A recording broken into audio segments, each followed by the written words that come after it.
আমার দ্বারা এই ধরনের কোনো একটা কার্য সম্পাদন হবে, এটা হতেই পারে না। জাতীয় নাগরিক পার্টি এনসিপির যুগ্ম সদস্য সচিব গাজী সালাউদ্দিন আহমেদ তানবীরের বিরুদ্ধে রয়েছে তদবির বাণিজ্যের অভিযোগ। জেলা প্রশাসক নিয়োগে প্রভাব বিস্তার এবং সরকারি প্রতিষ্ঠানে কেনাকাটায় কমিশন বাণিজ্যের সঙ্গে জড়িত থাকার অভিযোগ আছে বলে সূত্রে জানা গেছে। আমার ব্যাপারে কোনো কিছু প্রমাণ পাওয়া যায় তাহলে আমি এনসিপি থেকে নিজের ইচ্ছায় পদত্যাগ করব। গাজী সালাউদ্দিনের তদবির বাণিজ্য সহ নানা অভিযোগের কথা শোনা গেলেও এ বিষয়ে প্রকাশ্যে মুখ খোলেননি কেউ। তবে সম্প্রতি দলের সাধারণ সভায় বিষয়টি নিয়ে আলোচনা হয়। এ সময় দলীয় ফোরাম থেকে তার বিরুদ্ধে ব্যবস্থা নেওয়ার দাবি ওঠে। পরে 21 এপ্রিল তাকে দল থেকে সাময়িক অব্যাহতি দেওয়া হয়। সম্প্রতি একটি জাতীয় দৈনিকে মুখোমুখি হয়ে গাজী সালাউদ্দিন আহমেদ তানবীর বলেন, আমার বিরুদ্ধে উপস্থাপিত সব অভিযোগের জবাব লিখিত আকারে দলীয় ফোরামে পেশ করা হবে, তখন বিষয়টি প্রেসকে জানানো হবে। বাংলাদেশ সরকারের যে আইন আছে আইনের মধ্যে আমি নিজেকে সুপর্দ করে দিব, যে শাস্তি সেটা মানতে। সংশ্লিষ্ট সূত্র বলছে, তদবির বাণিজ্যের মাধ্যমে গাজী সালাউদ্দিন ইতিমধ্যে বিপুল অঙ্কের টাকা হাতিয়ে নিয়েছেন। বিশেষ করে স্বরাষ্ট্র, স্বাস্থ্য, পরিবেশ, শিক্ষা, স্থানীয় সরকার ও গৃহায়ন সহ বেশ কয়েকটি মন্ত্রণালয় গাজী সালাউদ্দিনের তদবিরে অতিষ্ঠ।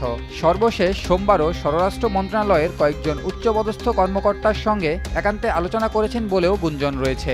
অনেক মানুষের রক্তচক্ষুকে উপেক্ষা করে গাজী সালাউদ্দিন অন্তর্বর্তী সরকারের কোনো পদে নেই, তবে গণ অভ্যুত্থানের নেতা হওয়ার প্রভাব খাটিয়ে সচিবালয়ে প্রবেশের পাশ হাতিয়ে নেন তিনি। প্রশাসনের কেন্দ্রবিন্দু সচিবালয়ে গড়ে তোলেন নিজের বলয়। বিশেষ করে কিছু দুর্নীতিবাজ কর্মকর্তা ও কর্মচারীর সঙ্গে তার সখ্যতা গড়ে ওঠে। গত বছর একসঙ্গে 53 জেলা প্রশাসক নিয়োগে অসাধু কর্মকর্তাদের মাধ্যমে এই নিয়োগ প্রক্রিয়ায় সুযোগ নেন সালাউদ্দিন। ওই নিয়োগের মাধ্যমে কোটি কোটি টাকা লেনদেনের অভিযোগ ওঠে।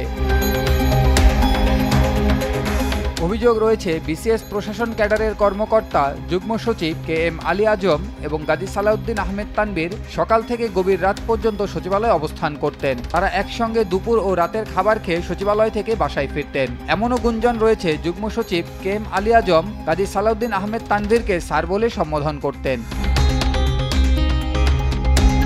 এছাড়া চলতি বছরে এনসিটিভির পাঠ্য বই ছাপার কাগজ থেকে 400 কোটি টাকার বেশি কমিশন বাণিজ্যের অভিযোগ উঠেছে গাজী সালাউদ্দিন আহমেদ তানবীরের বিরুদ্ধে। এনসিটিভির পাঠ্য বই ছাপায় কাগজের বাজার দরের চেয়ে টন প্রতি 15 থেকে 25,000 টাকা বেশি দিতে হয়েছে মুদ্রণ প্রতিষ্ঠানগুলোকে। নির্দিষ্ট প্রতিষ্ঠান থেকে কাগজ না নিলে বই ছাপার ছাড়পত্র না মেলারও অভিযোগ রয়েছে।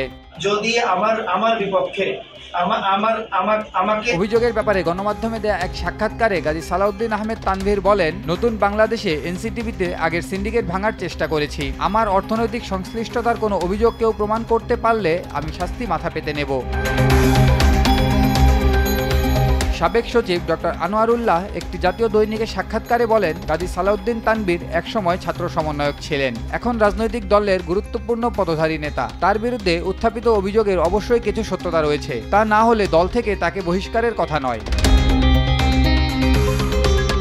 গত 7 মাসে গাজী সালাউদ্দিন তানবীরের বিরুদ্ধে একাধিক অভিযোগ উঠলেও কোনো জিডি বা মামলা হয়নি, বরং উল্টো তাকে নবগঠিত জাতীয় নাগরিক পার্টি এনসিপির যুগ্ম সদস্য সচিব হিসেবে দায়িত্ব দিয়ে তার সব অপকর্ম জায়েজ করা হয়েছে বলে মনে করছেন অনেকে।